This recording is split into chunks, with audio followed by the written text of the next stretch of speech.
Hello and welcome to the very first episode of Hill's Kitchen, Hill''S Kitchen. I'm Hill and this is my kitchen. This is a series of recipes and food. I will be cooking together. I like making sure that things are as simple as possible but not compromising flavor profiles, and also making sure that things can be as healthy as possible, but of course sometimes you gotta be a little bit unhealthy. And this is part of Hill Chan Productions. If you're starting over in your life or you're trying to reinvent or rebuild, this is the channel that can help you do that, whether it's through food, through travel, through mindfulness. All of those things will be coming through this channel, so do subscribe and give a like. So today, this recipe is going to be super simple. It's for those of us who are women and or who tend to run cold. Okay, so today we actually just need 3 ingredients. So all we really need is filtered water. This is for 1 liter of this tea. I would use the whole ginger root if you can. This is organic ginger. Organic is always good, but it's also spicier, and I do like spiciness. We want red jujubes, or these Chinese red dates, because they have a lot of anti-inflammatory properties, and it also includes pain relief, antioxidants, vitamin C, and it helps with digestion. We're gonna peel the skin off with a spoon. You've probably seen this trick before.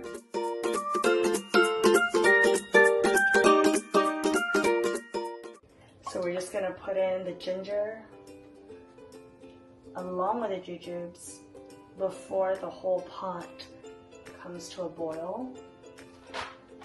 This is just easier, and it also just allows the flavor to come out more. In terms of how many dates to put in, do not put in the full box.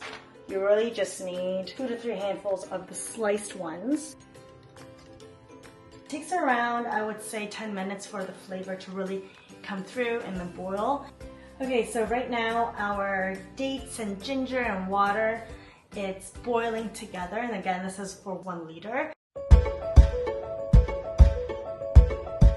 If you are boiling it with the lid over, you want to make sure you're always watching the pot, because one time I did not and I was multitasking. Once it hits that boiling point, it just starts foaming up, and the foam is really from that sugar chemical reaction of it just boiling so quickly that it wants to rush out, and it will do that.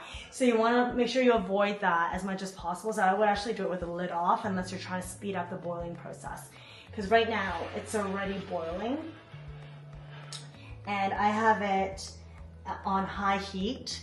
You can turn it to medium if you want it to slowly come out in terms of its flavor profile, but otherwise you could do it on high heat.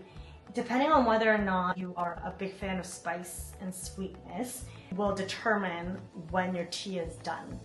So if you're not that into spiciness and you're not that into sweetness of the red dates, you could just drink it within 5 minutes of boiling and then add more water and reboil, so that each time you're drinking it, the dosage of the sugar and the ginger spiciness is not coming through full throttle. For me, I like it more spicy, and I like to taste the full flavor of the dates if possible. So I actually let it boil for around 10 minutes while always watching the stove and making sure that nothing is spilling over. Now, because red dates are not usually going to be used all together, like if they come in these boxes, what I do is I just have them with me in the fridge all the time. So I put them into a Ziploc bag, make sure that it's sealed so that you protect it from mold and all that kind of stuff. I take my handfuls that I just did now, and then I just put it right back into the fridge. And I would say that it keeps quite well. I usually go through a box in 3 months, but if I had, and this is me drinking it by myself, But when I have people over and we're drinking it together, I'm not just going to make 1 liter. I usually make 2 liters of this tea, and we go through it really fast.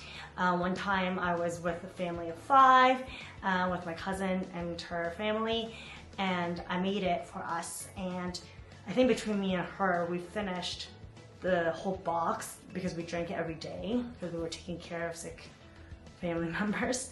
And this is good for our immune system. Then what ended up happening was we finished the whole box, I think, within a week. And now our tea is ready for sipping. I love adding water to the pot and reboiling it until it kind of just tastes like water, which some people find gross, so you don't have to do that. But I also love snacking on those red dates as I sip the tea, so you might want to try it. All of this is very good for resetting your body. So thank you for joining me today. We started off very simply. We'll be off to make more complex recipes that are beyond tea, I promise, because one of our key goals is to help you see that you are capable of making food that is both healthy and flavorful all at the same time. If you did give this recipe a try, let me know in the comments below. That's all for now. See you next time.